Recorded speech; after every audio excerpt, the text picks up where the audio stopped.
Hello, আসসালামু আলাইকুম সবাইকে। আমরা আজকে শুরু করব খনিজ সম্পদ এবং জীবাশ্ম, যেটার আমাদের দ্বিতীয় ক্লাস। অর্থাৎ আমরা এর আগে যেটা আমাদের তৃতীয় ক্লাস। আমরা এর আগে এই অধ্যায়ে ২টি ক্লাস করে ফেলেছি এবং সেই ২টি ক্লাসের পর্যায়ক্রমে তোমরা একটু রিভিশন দিয়ে নাও এবং তৃতীয় ক্লাসটার পর্যায়ক্রম আজকে আমাদের শুরু হবে। তো আজকে আমরা যে টপিক দিয়ে শুরু করব সেই টপিকের নাম হলো সমগোত্রীয় শ্রেণী। দেখো আমি লিখে রাখছি, তোমরা একটু লিখে নিবা। সেটা হলো আজকে আমরা যেটা দিয়ে শুরু করব সেটার নাম হলো কি বলো, সমগোত্রীয় শ্রেণী। তো এই সমগোত্রীয় শ্রেণী দিয়ে আমরা আজকে স্টার্ট করছি। একটু ভালো করে মনোযোগ দিবা যে সমগোত্রীয় শ্রেণীর, আমি একটু থিকনেসটা কমাই দিই। সমগোত্রীয় শ্রেণী কি, তো এটা দেখার আগে আমি তোমাদেরকে একটা এক্সাম্পল দেখাইতে চাই। তো এক্সাম্পলটা একটু ভালো করে মনোযোগ দিবা যে এক্সাম্পলটা আসলে কি লিখছি এবং সেখান থেকে কি কি ঘটনা ঘটতেছে, এটা একটু ভালো করে তোমরা মনোযোগ দিবা। সেটা দেখো, আমি সর্বপ্রথম, আচ্ছা রেড পেনটাই মেবি বেটার ছিল। সর্বপ্রথম আমি তোমাদের কাছে একটা যৌগ লিখছি,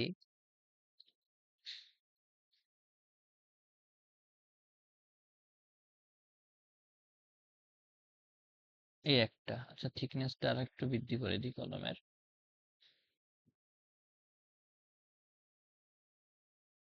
দ্বিতীয় আর একটা যৌগ লিখবো, এই সি।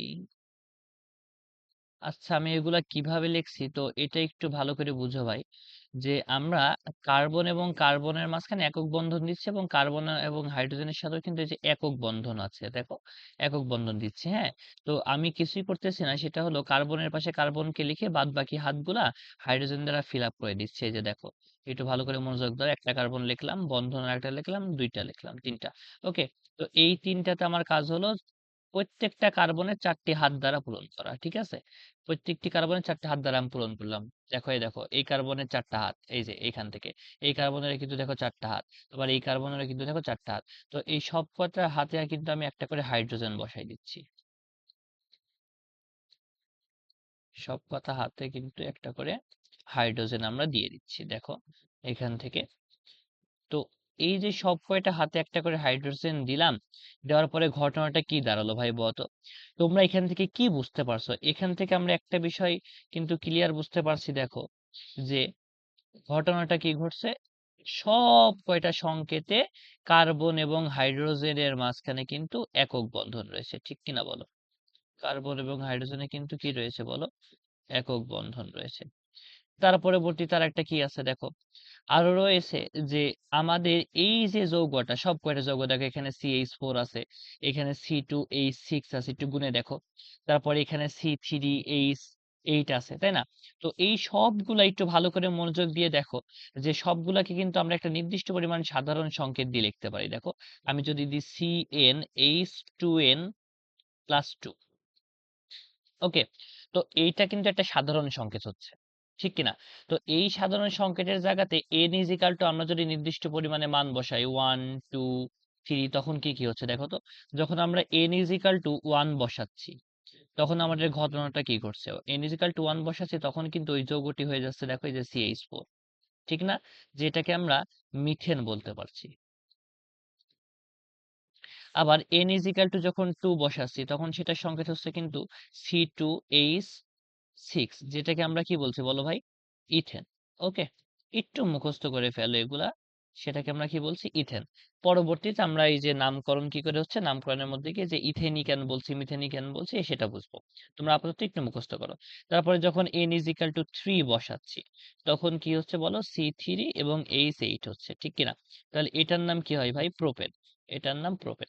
তো তুমি একটা বিষয় লক্ষ্য করো ভাই, এই মিথেন থেকে ইথেনের মধ্যে আমরা যদি একটু বিয়োগ করি ইথেন মাইনাস মিথেনকে, তাহলে দেখো এখানে কার্বন আছে দুইটা, এখানে আছে একটা, তাহলে কার্বন পাচ্ছি আমি বিয়োগ করলে একটা, তাই না? আবার হাইড্রোজেন এখানে আছে 6টা, এখানে আছে কয়টা বলো ভাই, এখানে আছে হাইড্রোজেন কিন্তু দুইটা, তাহলে বিয়োগ করলে পেয়ে যাচ্ছি আমরা কত, CH2।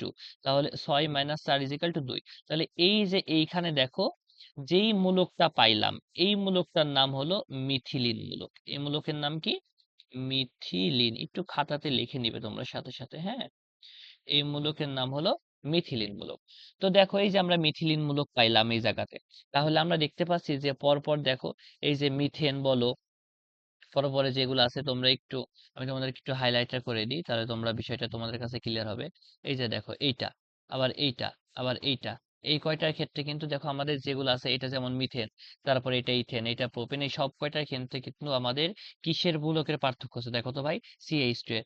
বিশ্বাস না হলে তুমি আরেকবার দেখো যে এই যে C2H6 আর C3H8, তাই না? তাহলে এইটাকে যদি আমরা একটু তোমার বাদ দিয়ে দিই, দেখো এইটা থেকে ওইটাকে আমরা একটু বাদ দিব, বাদ দিলে কি কি ঘটনা ঘটবে,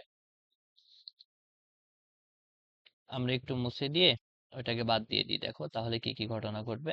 আমাদের বাদ দেওয়ার কথা এখন হলো প্রোপেন থেকে কাকে বলো, প্রোপেন থেকে আমরা বাদ দেব ইথেনকে। তাহলে ঘটনাটা কি ঘটছে দেখো, তোমরা একটু মনোযোগ দাও। আমাদের প্রোপেনের সংকেত হলো এই যে আমি লিখে দিচ্ছি দেখো C3H8, তাই না ভাই? এখন এখান থেকে আমি বাদ দিচ্ছি কাকে, বাদ দিব C2H6 কে। তাহলে দেখো এই জায়গাতে ওই যে এখান থেকে কার্বন থাকছে একটা, তাই না? আর এই যে এখান থেকে হাইড্রোজেন, এটা একটা বন্ড, এটা কিন্তু এটা মাইনাস, আর এটা কিন্তু একটা বন্ড, হ্যাঁ, এটা বন্ডের চিহ্ন, মানে এটা দ্বারা আমি একটা বন্ধন বুঝাইছি যে এখানে কার্বনের হাত ফাঁকা আছে, হ্যাঁ? তার পরবর্তীতে এখানে 8 এর মধ্যে থেকে 6 বাদ দিলে কত হয়, 2 হয়। তাহলে এই জায়গাতে কিসের পার্থক্য হচ্ছে বলতো দেখি, যে CH2, আর এটার নাম আমরা কি বললাম, এটার নাম তো আমরা বললাম মিথিলিন মূলক। তো এইরকম আমরা যত যৌগ লিখবো, মনে করো এন এর মান তুমি 4 বসালে, এই সাধারণ সংকেতেই এন এর মান তুমি কত বসালে, 4। 4 বসানোর পরে তার পরবর্তীতে দেখবা যে একটা মান আসবে, সেখান থেকে তার পূর্ববর্তী যেটা আছে, অর্থাৎ এই যে 4 বসাই, পূর্ববর্তী মান কত, 3। অর্থাৎ এই দেখো একটু ভালো করে দেখো, C4 আর H মনে করো 10 হবে, তার পূর্ববর্তীটা কত, তাহলে C3H8 না? তাহলে বাদ দিয়ে দিলে দেখবা যে এখান থেকে আমাদের মান আসছে কিন্তু এই CH2। তো আমরা যত দূর পর্যন্ত যাই এভাবে, তত দূর পর্যন্ত যাইতে যাইতে যাইতে যাইতে যদি আমরা বাদ দিয়ে দিয়ে এই যে এই মিথিলিন মূলকের পার্থক্যটা পাই যৌগের মধ্যে, সেই যৌগকে বলছি আমরা সমগোত্রীয় শ্রেণী। সেই যৌগকে আমরা কি বলছি, সমগোত্রীয় শ্রেণী। তোমরা এই ভিডিওটা আর একবার দেখলে দেখবা, না হলে কোনো সমস্যা থাকলে আমাকে জিজ্ঞাসা করতে পারো। দেখো আমি তাহলে এখন তোমাদের সংজ্ঞাটা একটু ভালো করে বুঝাই দিই, এবং সংজ্ঞাটা তোমরা এবার ভালো করে একটু মনোযোগ দিবা, হ্যাঁ, যে সংজ্ঞাটা আমাদের কি বলছে। তাহলে আমাদের ক্ষেত্রে সংজ্ঞাটা এখন কি হবে, সংজ্ঞাটা বলছে কি দেখো, যে যে সকল যৌগের, যে সকল যৌগের কার্যকারী মূলক, এই যে কার্যকারী মূলকটা নিয়ে আবার একটু কথা বলবো এখন, একটু মনে রাখো জাস্ট খালি, যে সকল যৌগের কার্যকারী মূলক একই হওয়ায়, কার্যকারী মূলক কি বলছে, একই, কার্যকারী মূলক একই হয় তাদের ভৌত এবং রাসায়নিক ধর্ম। তাহলে ভৌত এবং রাসায়নিক ধর্ম কি ভাই, ভৌত ধর্ম মানে যে আমরা পড়ছিলাম পদার্থের 3টি অবস্থা, একটা তরল, একটা কঠিন, একটা গ্যাসীয়। আর রাসায়নিক ধর্ম কি, তারা কি কোন ধরনের বিক্রিয়া দেয় ওইটা। গভীর মিল থাকে, অর্থাৎ একই যদি ধর্মের হয়, অর্থাৎ মনে করো যে এই অমিত আর অমিতের ভাই, এদের মধ্যে দেখবা যে কিছু ধর্মের মিল আছে, বুঝছো? তারপরে দেখবা যে মোনামি কিংবা মোনামির ভাইয়ের মধ্যে কিছু ধর্মের এরকম মিল আছে। তো ওইটা কি কারণ, তারা একই বাড়ির মধ্যে একই মা বাবার সন্তান, এজন্য ওদের মধ্যে কি একটা ভৌত ধর্মের এবং রাসায়নিক ধর্মের কিন্তু মিল আছে। তো এই যে মিল থাকার জন্য, মিল থাকে তাহলে একই গোত্রের হলে, এবং আণবিক ভরের ক্রমবর্ধমান সংখ্যামান, এটা কি বলছে যে আণবিক ভর, আণবিক ভরের ক্রমবর্ধমান সংখ্যামান, ক্রমবর্ধমান মানে বৃদ্ধি পেতে থাকবে, বুঝছো? ওই যে আমরা যে দেখলাম যে C1 C2 C3 এরকম টাইপের বৃদ্ধি পেতে থাকবে, এবং অনুষ্ঠিত কার্বন পরমাণু সংখ্যা বৃদ্ধি ক্রমে সারিবদ্ধ করে অনুষ্ঠিত ওই যে বলছে অনুষ্ঠিত কার্বন পরমাণু সংখ্যা মানে কি, এই যে 1 2 3 4 এগুলাকে বৃদ্ধি করতে হবে সারিবদ্ধ করে, পাশাপাশি দুইটি যৌগের মধ্যে মিথিলিন মূলক, ওই যে আমরা যেটা বললাম যে C3 এবং মনে করো C3H8 এবং C4H10, এই দুইটার মধ্যে পার্থক্য করলে কিন্তু এই দেখো মিথিলিন মূলকের পার্থক্য থাকবে। তারা একই শ্রেণীভুক্ত, আর এটাকে বলা হয় হোমোলোগাস। ওকে, তো এদেরকে বলা হয় সমগোত্রীয় শ্রেণী। যেমন সাধারণভাবে আমরা মনে রাখতে পারি অ্যালকেন, আমরা দেখলাম এই যে অ্যালকেন দিয়ে এই সংকেতটা দিয়ে CnH2n দিয়ে, ঠিক এমনি ভাবে অ্যালকিনের মধ্যে হতে পারে, অ্যালকাইনের মধ্যে। তো অ্যালকেন অ্যালকিন অ্যালকাইন কি, এগুলো নিয়ে আসছি। তোমরা কি আপাতত সমগোত্রীয় শ্রেণী বুঝতে পারলে? ওকে, তাহলে সমগোত্রীয় শ্রেণীটা আমাদের হবে কি, যে আমরা কোন একটা যৌগ লিখবো, তার একটা নির্দিষ্ট সাধারণ সংকেতে যদি আমরা সেখান থেকে n এর মান 1 2 3 এভাবে আমরা চেঞ্জ করতে পারি, তখন কিন্তু আমাদের সেই জায়গা থেকে কি মান আসবে বলো ভাই, n এর মান যদি আমরা 1 2 3 4 এভাবে দেখতে পারি, 1 2 3 4, সেখান থেকে আমাদের এই মিথিলিন মূলকের কিন্তু একটা পার্থক্য থাকবে। ক্লিয়ার? তোমরা কি বিষয়টা বুঝতে পারছো? ওকে, তাহলে মিথিলিন মূলকের পার্থক্য যেভাবে তোমার সৃষ্টি হবে ওইটাকে আমরা সমগোত্রীয় শ্রেণী বলছি। তোমরা এখান থেকে সংজ্ঞাটা একটু মুখস্থ করে নিবে। আমি তোমাদেরকে মানে আপাতত এই সংজ্ঞাটা মুখস্থ করবো, আমি তোমাদেরকে আরো সহজ সংজ্ঞা বলে দিবে। এখন আরো সহজ সংজ্ঞা বলতে গিয়ে তুমি যদি এই মেন সংজ্ঞাটা ভুলে যাও তখন কিন্তু সমস্যা আছে, এই জন্য এটা আগে মুখস্থ করতে হবে, ঠিক আছে ভাই? ওকে, তার পরবর্তীতে একটু ভালো করে মনোযোগ দাও। এইবার যে আমরা ওই যে বললাম যে কার্যকারী মূলক একই থাকার জন্য কই, তো কার্যকারী মূলকটা আবার কি এটা নিয়ে আমরা একটু এখন জানবো যে কার্যকারী মূলকটা আমাদের কাছে কি, ঠিক আছে? তো তোমরা একটু খাতার উপর লেখো যে কার্যকারী মূলক। কার্যকারী মূলক নিয়ে এর পরে আমাদের অসংখ্যবার কথা হবে, অসংখ্য ধরনের। তো তোমরা একটু খাতার উপর লিখবে এখন কি বলো কার্যকারী মূলক। তো আমরা একটু কার্যকারী মূলকের দিকে এখন আপাতত চলে আসি। কার্যকারী মূলকটা কি বলছে দেখো, একটু মনোযোগ দাও যে কার্যকারী মূলকটা সম্পর্কে আমাদের কি বলছে। কার্যকারী মূলক হলো জৈব রসায়নে সমগোত্র শ্রেণীর চিন্তা থেকে, এই যে সমগোত্র শ্রেণী আমরা যেটা এখন পড়ে আসলাম, মানে একই গোত্রের অবস্থান করবে, বুঝতে পারছো? যেমন গরুর গোত্রের গরু, ছাগলের গোত্রের ছাগল, এরকম টাইপের যে একই গোত্রের। তো জৈব যৌগের এই সমগোত্র শ্রেণীর চিন্তা থেকে এসেছে জৈব সময়ের রাসায়নিক বিক্রিয়ায় সাদৃশ্য এবং বৈসাদৃশ্য নিয়ে। অর্থাৎ দেখা যাচ্ছে যে অ্যালকেনের যেটা গ্রুপ আছে মনে করো তারা একই ধরনের বিক্রিয়া দেয়, অ্যালকিনের যেটা গ্রুপ আছে সেটা একই ধরনের। যেমন মনে করো যে সব গরুই তোমার একই ধরনের তোমার হচ্ছে ঘাস খাচ্ছে, আবার ছাগল মনে করো যে কাঁঠালের পাতা খাচ্ছে, এরকম টাইপের একটু কথাবার্তা, বুঝতে পারছো? তো এগুলাকে আমরা বলছি। তারপরে বলছি সমগোত্রীয় শ্রেণীর মধ্যে বিভিন্ন বৈশিষ্ট্যের জন্য তৃতীয় বৈশিষ্ট্য হিসাবে থাকে কি কার্যকারীমূলক, তৃতীয় বৈশিষ্ট্য হিসাবে কি থাকে কার্যকারীমূলক। তো কার্যকারীমূলকের উপরেই তোমার রাসায়নিক বিক্রিয়াগুলো নির্ণীত হয়। তো কার্যকারীমূলকের সংজ্ঞাটা মেনলি কি এটা আমরা দেখো যে জৈব যৌগের কার্যকারীমূলক হলো ওই যৌগের অনুষ্ঠিত বিশেষ পরমাণু বা মূলক যা এই জৈব যৌগের রাসায়নিক বিক্রিয়া নিয়ন্ত্রণ করে। ক্লিয়ার? তাহলে যে রাসায়নিক বিক্রিয়াটা নিয়ন্ত্রণ করবে তাকে আমরা জৈব যৌগের কি বলছি কার্যকারী মূলক। অর্থাৎ মনে করো আমি তোমাকে এটা দেখাই, এটা মনে করো একটা বাস, হ্যাঁ, এই হলো বাসের চাকা, এইখানে মনে করো যে ড্রাইভার মিস্টার এক্স বসছে এই জায়গাতে। কি ড্রাইভারের মাথা কোন দিকে গেল রে বাবা? হ্যাঁ, এটা হাত মনে করো, এইটা ড্রাইভার স্টিয়ারিং। তো ড্রাইভার চালাচ্ছে আর এইদিকে মনে করো রাস্তা, এই রাস্তার ধারে মনে করো যে উম, যদু মধু দাঁড়ায় আছে, ঠিক আছে? রাস্তার ধারে মনে করো যদু মধু দাঁড়ায় আছে। তো এই ড্রাইভার বাস চালানো স্টার্ট করলো, এখন বাস চলছে, চলতে চলতে এখন কোনো একটা হেল্পার কিংবা কোনো একটা প্যাসেঞ্জার এই জায়গা থেকে উঠে বললো যে এই ড্রাইভার ভাই আপনি সরেন তো আমি গাড়িটা চালাই। তাহলে গাড়ি চালালে কি হবে যে এই কি রাস্তার মাঝখানে থাকে যদু মধু, রাস্তার সাইডে থাকে কে, সবাই কি ড্রাইভারি করতে পারবে? এ তাহলে অ্যাক্সিডেন্ট হয়ে যাবে না? তো এই যখন তাহলে অ্যাক্সিডেন্ট হয়ে যাবে তার মানে কি বলতো দেখি, যে এই যে যখন এই ড্রাইভারটা ছিল এ তখন কি করছে বলতো দেখি, কারণ ইনি বাসের ড্রাইভার, ইনি বাসটাকে ঠিকভাবে তোমার চালাই নিয়ে যেতে পারছে, কিন্তু যে কোনো একটা প্যাসেঞ্জার যদি এই জায়গা থেকে উঠে তখন সেই বাসটাকে কিন্তু ভালোভাবে তোমার চালাইতে পারতেছে না। অর্থাৎ বাসকে নিয়ন্ত্রণ করছে কে? ড্রাইভার না। অর্থাৎ তুমি যখন বাসের মধ্যে উঠবা, উঠে মনে করো সিটে বসছো, যদি তোমার হাতে কি আর স্টিয়ারিং তোমার হচ্ছে এ করে দেওয়া হবে, ধরাই দেওয়া হবে? তোমার হাতে কিন্তু স্টিয়ারিং ধরাই দেওয়া হবে না। স্টিয়ারিং কার হাতে থাকবে? স্টিয়ারিং কিন্তু ড্রাইভার হাতে থাকবে। অর্থাৎ ড্রাইভার যদি খাদে যায় তাহলে তুমিও খাদে, ড্রাইভার যদি ভালো করে যায় তাহলে কিন্তু তুমিও কিন্তু ভালোভাবেই সেফলি তোমার হচ্ছে তোমার গন্তব্যস্থলে পৌঁছাতে পারবা। তো এটাই হলো মেইনলি কথা, যে একটা রাসায়নিক বিক্রিয়াও ঠিক এরকম যে যে কোনো একটা যৌগে একটা নির্দিষ্ট পরিমাণ তোমার মূলক থাকে, সেই মূলকটাই ওই বিক্রিয়াটাকে নিয়ন্ত্রণ করে, এটাকে বলছি আমরা কার্যকারী মূলক। ক্লিয়ার? যে মনে করো তাহলে অ্যালকোহল, আমরা এই যে অ্যালকোহল সমৃদ্ধ এর আগে তোমার যৌগটুকু দেখছি মনে করে CH3OH, তাহলে এই যৌগের কার্যকারী মূলকের নাম হলো OH, বুঝতে পারছো? তাহলে এই OH এর কারণে অ্যালকোহলের যত রাসায়নিক বিক্রিয়া আছে এই OH থাকার জন্য সে ওই গ্রুপটা দিবে। মানে অ্যালকোহল না থেকে মনে করো আছে এরকম ধরনের অ্যাসিড একটা CH3COOH, এটাকে আমরা যে অ্যাসিটিক অ্যাসিড আমাদের বাড়িতে ভিনেগার থাকে এটা কিন্তু আমরা ভিনেগার বলি। তাহলে এই ভিনেগারের ধর্ম আর অ্যালকোহলের ধর্ম কি এক হবে? দেখো তাহলে এই যে এই কি হিসাবে কাজ করবে, কার্যকারী মূলক হিসাবে কাজ করবে। ক্লিয়ার? তাহলে তোমরা কার্যকারী মূলকটা সম্পর্কে কি বুঝতে পারলে? আমরা এই জায়গাতে আরো একবার ফিরে আসব। তো তোমরা একটু ভালো করে মনোযোগ দাও, আমরা পরবর্তী যে ধাপের মধ্যে ছিলাম সেই ধাপে চলে যাই।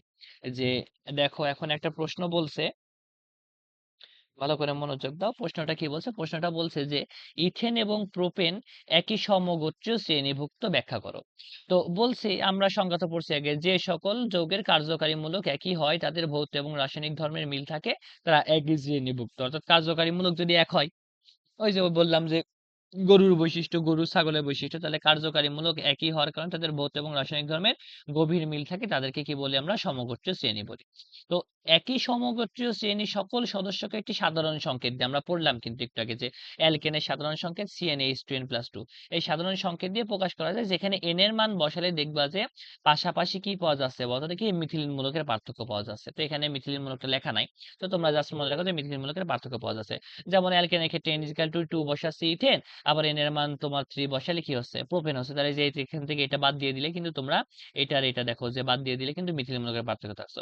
ফলে তাদের মধ্যে যে একটা রাসায়নিক বন্ধন আছে, অর্থাৎ এর একই গোত্রের আমরা বুঝতে পারছি, একই সমগোত্রীয় শ্রেণীভুক্ত এবং তাদের ভৌত রাসায়নিক ধর্মের মধ্যে বিদ্যমান। তো এই প্রশ্নটা কিন্তু একটা বোর্ড প্রশ্ন।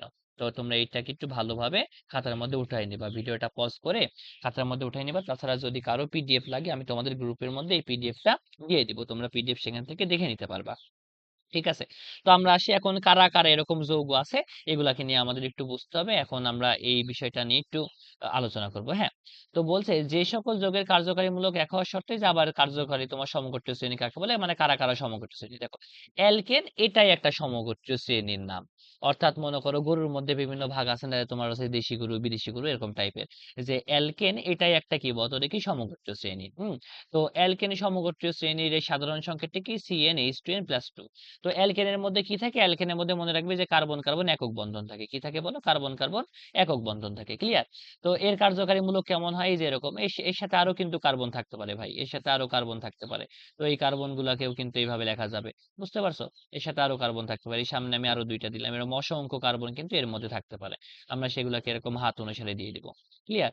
তো এর মধ্যে কারা, কারা হতে পারে? মিথেন, ইথেন, প্রোপেন, বিউটেন এরকম এগুলোতে অ্যালকেন। তো আমরা যখন অ্যালকেনের নামকরণে আসবো তখন কিন্তু সব কয়টা অ্যালকেনের নামকরণ কি করে হচ্ছে, আমরা কখন কাকে মিথেন বলছি, কখন ইথেন বলছি, এগুলো আমরা পড়বো। তো আমরা আসলে এখন সমগোত্রীয় শ্রেণী সাধারণ সংকেতগুলো জানছি। তাহলে অ্যালকেন আমাদের সমগোত্রীয় শ্রেণী হতে পারে। অ্যালকেনের সাধারণ সংকেত হলো CnH2n+2। তারপরে কি আছে? অ্যালকিন আছে। অ্যালকিনের সাধারণ সংকেতটা আমরা দেখবো CnH2n। কেমন কোয়ালিটির বলো? CnH2n, এটা হলো অ্যালকিনের সাধারণ সংকেত। তাহলে অ্যালকিনে দেখবা যে এই যে ইথিন লেখছো আর প্রোপিন লেখছো, দেখো এই দুইটার মধ্যে কিন্তু বাদ দিয়ে দিলে এটার মধ্যে কিন্তু মিথিলিন মূলকের তোমার হচ্ছে পার্থক্য থাকছে। তারপরে কি আছে? অ্যালকাইন। অ্যালকাইনের সাধারণ সংকেত হলো CnH2n-2। এই সব কয়টা কিন্তু ভাই মুখস্থ করতে হবে। তাহলে অ্যালকাইনের সাধারণ সংকেত কি? CnH2n-2। আমি কিন্তু যখনই তোমাদের এই ক্লাসগুলো আবার তোমাদের হচ্ছে লাইভে নিব, তোমার সরাসরি অর্থাৎ তোমাদের সশরীরে প্রাইভেটে উপস্থিত থেকে হবে, তখন কিন্তু আমি তোমাদের সবাইকে এগুলো একটা, একটা করে আবার ধরবো। তো যে এটার মধ্যে কি, কি আছে? ইথাইন, যেমন এই দেখো C2H2, তারপরে প্রোপাইন, এগুলা তোকে ১ কার্বন তুমি আরো ২ টা কার্বন বাড়াই দিয়ে কিন্তু লিখতে পারো যে সাধারণ সংকেতগুলা কি হবে। তো এগুলোর মধ্যে দেখবা যে মিথিলিন মূলকের পার্থক্য আছে, অর্থাৎ CH2 মূলকের। তারপরে অ্যালকোহল থাকতে পারে। অ্যালকোহলের সাধারণ সংকেতটা CnH2n+1, আর তার সাথে কে থাকবে? OH। তাহলে OH হলো অ্যালকোহলের কার্যকারী মূলক। তারপরে অ্যালডিহাইডের কার্যকারী মূলক কি? অ্যালডিহাইডের কার্যকারী মূলক হলো দেখো CHO। ক্লিয়ার? তাহলে অ্যালডিহাইডের কার্যকারী মূলক আমরা কি পেলাম? CHO, CnH2n+1 CHO। দেখো সেম জিনিস, খালি পিছে আরেকটা কি আছে? CHO। তারপরে কি আছে? কিটোন। কিটোনের কার্যকারী মূলক হলো CnH2n+2, আর তার সাথে কি আছে? CO। তারপরে কি আছে? Carboxylic acid. কার্বক্সিলিক অ্যাসিডের ক্ষেত্রে CnH2n+1, আর কি আছে বলো? C H আছে। ক্লিয়ার? তাহলে এটা হলো কি আমাদের অ্যাসিডের কার্যকারী মূলক। অ্যাসিডের কার্যকারী মূলক কার্বক্সিলিক অ্যাসিডকে আমরা কিন্তু জৈব অ্যাসিডও বলে থাকি। ইথারের কার্যকারী মূলক এই যে কেমন কোয়ালিটি? CnH2n+1, তার সাথে খালি O থাকবে। ক্লিয়ার? তারপরে অ্যাস্টারের কার্যকারী মূলক হলো CnH2n COOR। তারপরে অ্যামিনের কার্যকারী মূলক CnH2n+2। তো তোমাদের তো এতগুলা নাই তোমাদের সিলেবাসে। তোমাদের সিলেবাসে আছে এই অ্যালকেন থেকে নিয়ে অ্যাসিড পর্যন্ত। ক্লিয়ার? এই পর্যন্ত মুখস্থ রাখলেও কিন্তু তুমি সেফ জোনে থাকবে। এই পর্যন্ত যদি তোমার মুখস্থ থাকে তাহলে কিন্তু তুমি সেফ জোনের মধ্যে থাকবে। তাহলে দেখো অ্যালকেনের কার্যকারী মূলক কি? অ্যালকেনের কার্যকারী মূলক এরকম একক বন্ধন। মিথিলিন মূলকের পার্থক্য, সবারই মিথিলিন মূলক অ্যালকেন, অ্যালকিন, অ্যালকাইন এই ৩ টার ক্ষেত্রেই কিন্তু মিথিলিন মূলক থাকবে। কিন্তু সবারই এই মিথিলিন মূলকের মধ্যে আর কি থাকবে বলো ভাই? আর একটা কার্যকারী মূলকের পার্থক্য। তাহলে অ্যালকেনের মধ্যে একক বন্ধন, অ্যালকিনের মধ্যে দ্বিবন্ধন কার্বন কার্বন, আর অ্যালকাইনের মধ্যে কার্বন কার্বন ত্রিবন্ধন। আমি যেটুকু বলছি এটুকু মুখস্থ রাখো, আমরা যখন ডিটেইলস এর মধ্যে যাব তখন কিন্তু বিষয়গুলো আমাদের কাছে আরো ক্লিয়ার হয়ে যাবে। ক্লিয়ার? তার পরবর্তীতে দেখো অ্যালডিহাইডের মধ্যে কি? অ্যালডিহাইড আছে, আগে অ্যালকোহল আছে। অ্যালকোহলের তোমার কার্যকারী মূলক কোনটা? OH। অ্যালডিহাইডের কার্যকারী মূলক, এটা গাঠনিক সংকেত লেখা হয়েছে, বুঝছো? যে অক্সিজেনের যোজনী ২ জন্য অক্সিজেনের সাথে ২ দেওয়া আছে, আর কার্বনের দেখো ৪ হাত পূরণ আছে। তার পরবর্তীতে কিটোনের তোমার গাঠনিক সংকেত কোনটা? CO, খালি জাস্ট এটুকু। এর পাশে ২ পাশে কিন্তু কোনো হাইড্রোজেন থাকবে না। তার পরবর্তীতে কার্বক্সিলিকের তোমার হচ্ছে গাঠনিক সংকেত কোনটা? COOH। ক্লিয়ার? এই যে দেখো এরকম। তো এইটুকু তোমরা বাড়িতে সুন্দর করে মুখস্থ করে ফেলবা। আমরা নেক্সট টপিকে চলে আসি। ওই যে বলছিলাম কার্যকারীমূলক, আসলে কার্যকারীমূলকটা কি করে সৃষ্টি হচ্ছে। তো আমি তোমাদেরকে আগে যেটুকু বুঝাইছি সেটুকু আমি একটু মিশাই দিই। দেখো এখন ঘটনাটা কি হচ্ছে সেটা আমরা দেখব। ঠিক আছে, যে কার্যকারীমূলকের ক্ষেত্রে ঘটনাটা কি দাঁড়াচ্ছে।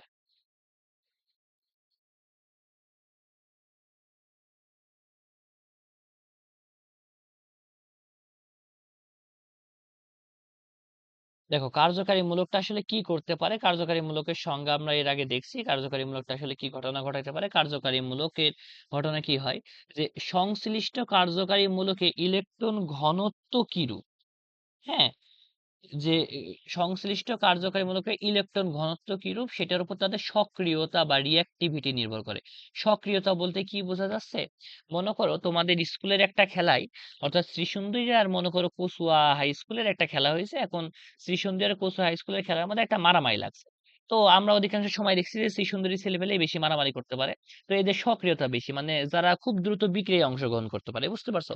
তাহলে ইলেকট্রন ঘনত্বের উপর নির্ভর করে কিন্তু একটা যৌগ বিক্রিয়ায় তোমার কেমন ভাবে অংশগ্রহণ করবে এটা আমরা দেখতে পারবো, যে ইলেকট্রন ঘনত্বের উপর নির্ভর করে। ঠিক আছে, তাহলে ইলেকট্রন ঘনত্বের উপর নির্ভর করে যে একটা যৌগ বিক্রিয়ায় কিরূপ ভাবে অংশগ্রহণ করে সেটা দেখি। দাও যেমন দেখো, এই কার্বন আর এই কার্বন এটা হলো একটা অ্যালকেন যৌগ। একটু আগে কিন্তু পড়ায় আসছে যে কার্বন কার্বনের মধ্যে একক বন্ধন থাকলে সেটা কিন্তু অ্যালকেন যৌগ। এখন একটা বন্ধন তৈরি হতে ইলেকট্রন লাগে দুইটা। আমি বলেছিলাম যে যে কোনো বন্ধন, বিবাহ বন্ধন থেকে শুরু করে যত বন্ধন আছে জীবনে, সব বন্ধনের জন্য কিন্তু দুইটা মানুষের কিংবা দুইটা ইলেকট্রনের, যাই বলো যেভাবেই বলো, মানে দুইজনের প্রয়োজন হয়। তো একটা কার্বন, এই কার্বনে একটা ইলেকট্রন দিচ্ছে, এই কার্বনের ইলেকট্রন দিয়ে একটা বন্ধন গঠন হয়েছে, ঠিক কিনা।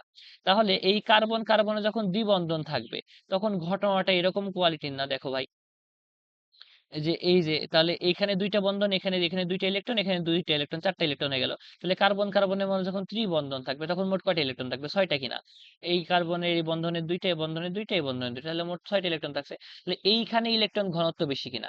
তাহলে যে কোনো ইলেকট্রন ঘনত্ব কিন্তু নির্ভর করবে। যেমন দেখো এই যে পরবর্তী লাইনে লিখে দিয়েছি যে অ্যালকিনের কার্বন কার্বন দ্বিবন্ধন অ্যালকাইনের কার্বন কার্বন ত্রিবন্ধন এ ইলেকট্রন ঘনত্ব বেশি থাকে নাকি। তাহলে এই যে দ্বিবন্ধন অপেক্ষা ত্রিবন্ধনে ইলেকট্রন ঘনত্ব বেশি থাকে। ক্লিয়ার হয়েছে। তাহলে এক নাম্বার বৈশিষ্ট্যটা গেল। দুই নাম্বার বৈশিষ্ট্যটা কি, দুই নাম্বার বৈশিষ্ট্য বলছে যে কার্বন ক্লোরিন কার্বন অক্সিজেন এক্ষেত্রে ডাইপোল সৃষ্টি হয়। হ্যাঁ অবশ্যই, ওই যে তোমাদের আমি পঞ্চম অধ্যায়ে পড়াইছিলাম তড়িৎচুম্বকতা, কার্বন এবং ক্লোরিন, কার্বনের তড়িৎচুম্বকতা হলো 2.1, বুঝছো, আর ক্লোরিনের তড়িৎচুম্বকতা হলো 3। তাহলে এই 3 মাইনাস 2.1 মানে 0.9 কিনা, মাইনাস করে দিলে তাহলে এটাকে মাইনাস করে, তাহলে এটার মধ্যে এই কার্বনের মধ্যে কেমন সৃষ্টি হবে, পজিটিভ চার্জ সৃষ্টি হবে। এই কার্বনের মধ্যে কেমন সৃষ্টি হবে, নেগেটিভ চার্জ সৃষ্টি হবে। আবার কার্বন অক্সিজেনের মধ্যেও তাই। দেখো এই কার্বন আর এখানে অক্সিজেন, তাহলে অক্সিজেনের তড়িৎচুম্বকতা কার্বন অপেক্ষা বেশি, অর্থাৎ ইলেকট্রন নিচের দিকে টেনে নেবে, ফলে অক্সিজেন ডেল্টা নেগেটিভ বা নেগেটিভ চার্জ সৃষ্টি হবে এবং কার্বনের ডেল্টা পজিটিভ বা তোমার পজিটিভ চার্জ সৃষ্টি হবে। এটাকে তো আমরা ডাইপোল বলছিলাম। দেখছো পঞ্চম অধ্যায়ের পড়াও কিন্তু আমাদের এখানে আমাদের তোমার হচ্ছে কাজে লাগছে। ক্লিয়ার। তাহলে এই ডাইপোল সৃষ্টি হয়, তাহলে এই যে এইগুলোর উপর নির্ভর করে। তাহলে কার্যকারীমূলক অর্থাৎ কিটোনের ক্ষেত্রে দেখো কিন্তু ভাই, যে আমরা দেখে আসলাম কিটোনের ক্ষেত্রে কার্যকারীমূলক কিন্তু এরকম সিও, ঠিক কিনা। তাহলে এইখানে কার্বন কার্বনের মধ্যে কিন্তু এখানে মাইনাস সৃষ্টি হবে, এখানে কিন্তু তোমার হচ্ছে প্লাস সৃষ্টি হবে, ঠিক কিনা।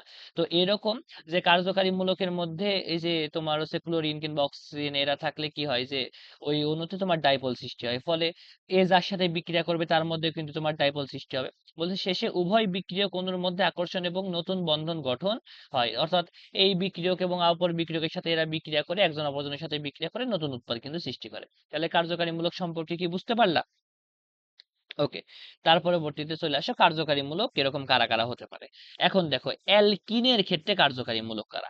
অ্যালকিনের ক্ষেত্রে কিন্তু মূলত কার্যকারীমূলক হলো কার্বন কার্বন দ্বিবন্ধন। এই যে আমি একটু আগে তোমাদের বলে আসলাম যে অ্যালকিনের ক্ষেত্রে কার্যকারীমূলক কোনটা, কার্বন কার্বন দ্বিবন্ধন। দেখো এই যে এই জায়গাতে একটু সূক্ষ্মভাবে দেখলে দেখতে পারবা যে আমরা যদি কোনো মেসের কাঠি টাঠি দিয়ে এগুলাকে দেখতে চাই, তাহলে এগুলাকে কিন্তু আমরা হাত দিয়েও বানাতে পারি। আমি ক্লাসে তোমাদেরকে এগুলো দেখাবো, যে এই যে কার্বন কার্বনের মধ্যে দ্বি তোমার হচ্ছে কি বন্ধন থাকে, দ্বিব্রি বন্ধন থাকে। ক্লিয়ার।